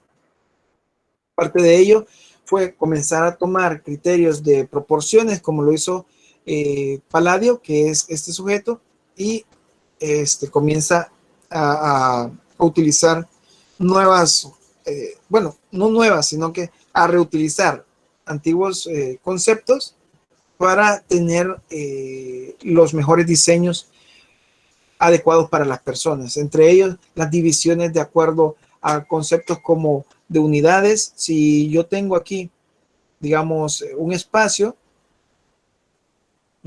por decirle, de 4 unidades, 4 por 4, este va a ser de 2 por 4, justamente la mitad, y va en una regulación acá, 4, digamos, o digamos entero, mitad, entero, mitad, entero, mitad, entero, mitad, así. O dividirlos en conceptos de 3, digamos. También manifestaciones a través de su libro de los 4, a través de los 4 libros de la arquitectura, como criterios de en dónde ubicar ventanas, que las ventanas en las orillas no deben de ser, sino que tienen que haber un ancho de ventana, por lo menos desde el límite de la pared hacia el centro, los tamaños de las ventanas o las alturas de las habitaciones, si está viendo al norte, si está viendo al sur, por las consideraciones climáticas de los sectores donde se va a construir, entre muchas otras cosas. La simetría y otro montón de conceptos que se van viendo. También las manifestaciones arquitectónicas van enfocándose cada vez más hacia el interior. No, obviamente no se deja de largo el exterior, pero van comenzando a destacar, como lo es en el caso de el barroco y el rococó. Más adelante, dejando de lado lo que es el neoclásico y otra serie de arquitecturas, me quisiera enfocar un poquito sobre la arquitectura industrial, en donde fue un boom por el hecho de que todo el mundo comenzó a generar masivamente. Y por ello, ¿cómo podemos evolucionar en la construcción con eso? Siendo construcciones de elaboración mucho más veloz, modulada y con materiales prácticamente fáciles de movilizar. Entonces, esta evolución también digamos, lo hemos traído hasta la actualidad y que está a flor de piel en casi todo lo que nosotros tenemos. Ejemplo de ello, digamos, la Torre Eiffel realmente fue pensada para destacar aún en una feria, creo que fue en el año 1889, creo, y se iba a desmontar porque solo el enfoque era solo para ese evento, pero como asombró tanto y llamó tanto la atención por la velocidad de construcción y todo eso, y marcó una época que se dejó hasta el día de ahora. Otros criterios que van creciendo, pues obviamente es como el de la Bauhaus, que buscaba revolucionar a la sociedad tras la pérdida o la derrota de Alemania en la Primera Guerra Mundial, y los pensadores, diseñadores de esa época, pues querían transformar a la sociedad, que si se hace algo bien, o sea, se diseña algo bien, pues también la sociedad va a hacer las cosas bien. Entonces tenían muchos objetivos, entre ellos de que se recuperaran los métodos artesanales y que se llevara de la mano el aspecto técnico, artístico, social y humano, y que estuviera al alcance de todos, además de tener formas limpias, directamente el material visto, entre muchos otros aspectos prácticos. Finalmente podemos abarcar, quiero ver, me falta solo esto, lo voy a mencionar. Aquí hay un par de imágenes que me impactaron mucho en su momento y que se los quiero compartir, y es que menciona que cuando el arquitecto es bueno, las ruinas son hermosas, y la arquitectura es el arte de organizar el espacio. Por otra parte, también uno de los últimos arquitectos que me gustaría mencionar rápidamente es Frank Lloyd Wright, que igual retoma en el caso, estamos saltando varias épocas, pero retoma un montón de aspectos que va conociendo digamos, de otros países, de otros diseñadores, mucho del criterio japonés, de la arquitectura o de los voladizos amplios y de la arquitectura horizontal, que destacan, digamos, en muchas de sus obras que después se van retomando por otros arquitectos más adelante. Finalmente, hasta acá nos vamos a quedar. Hay otras dos frases que me gustaría compartirles. Lamentablemente no logramos enfocar mucho porque también el tiempo ya me pasé demasiado.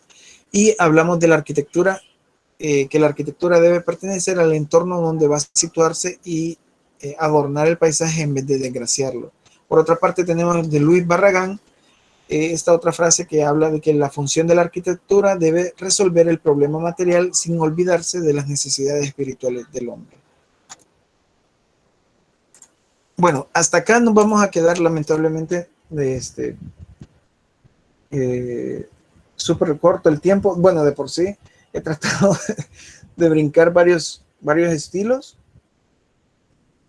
que todos se deberían de mencionar realmente, porque cada uno manifiesta mucho, pero son circunstancias que, bueno, que ocurren, y que uno debería de tomar en cuenta y tener la noción de que existe mucha versatilidad en el área del diseño, solo que uno va a tener que saber qué seleccionar, qué escoger para manifestarlo en sus obras arquitectónicas.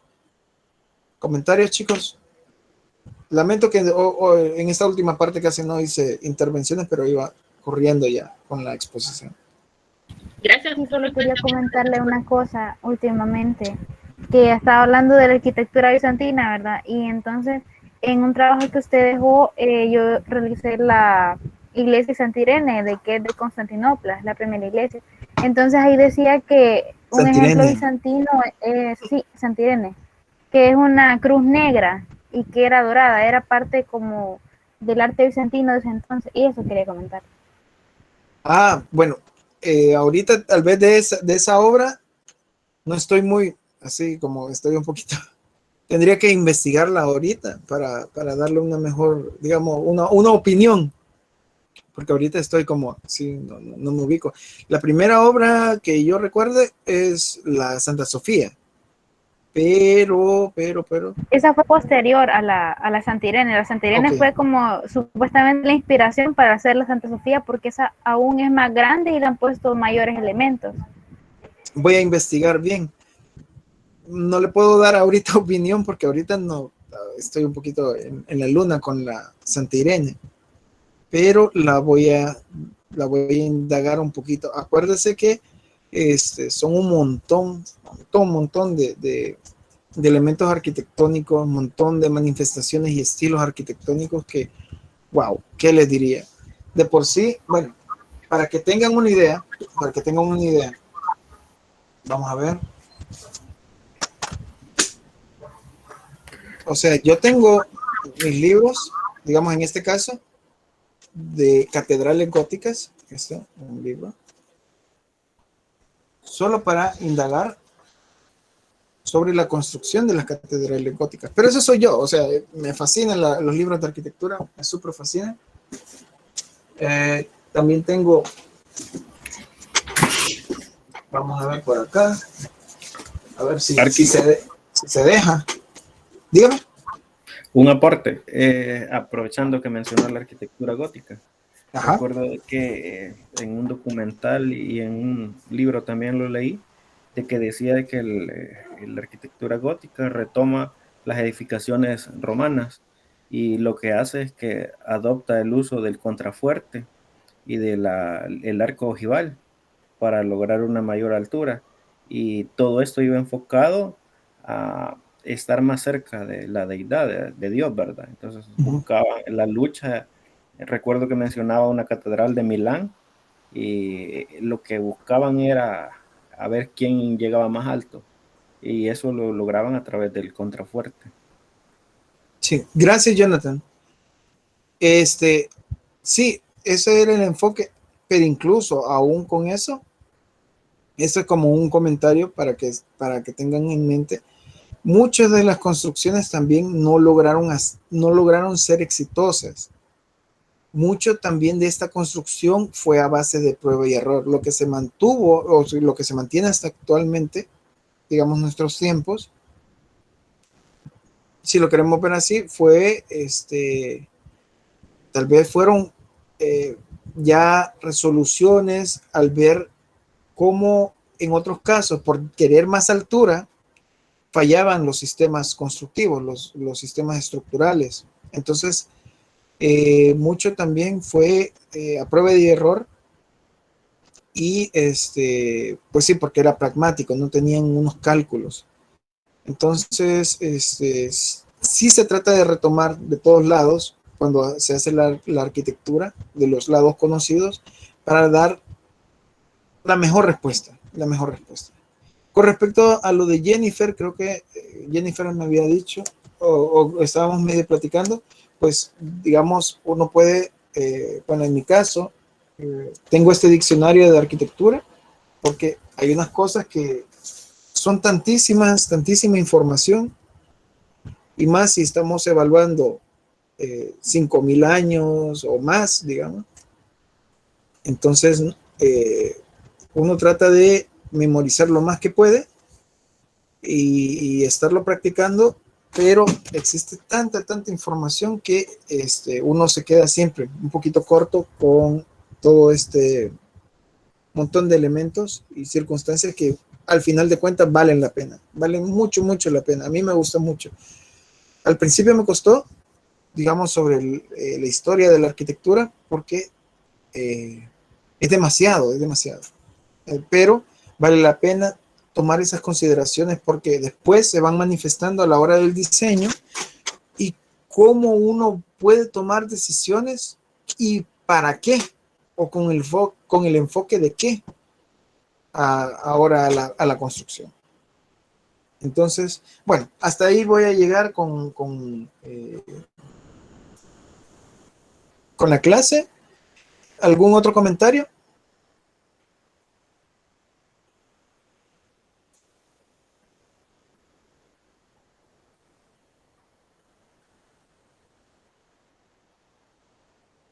Si no, hasta acá. Muchas gracias, chicos. Descansen. Lamento mucho haberme extendido. Bueno, de por sí se supone que terminábamos a las 8:10, pero me extendí un poquitito. Bueno, chicos, Dios me los bendiga. Buen provecho y cuídense. Gracias, arquitecto. Feliz noche. Feliz noche. Buenas noches.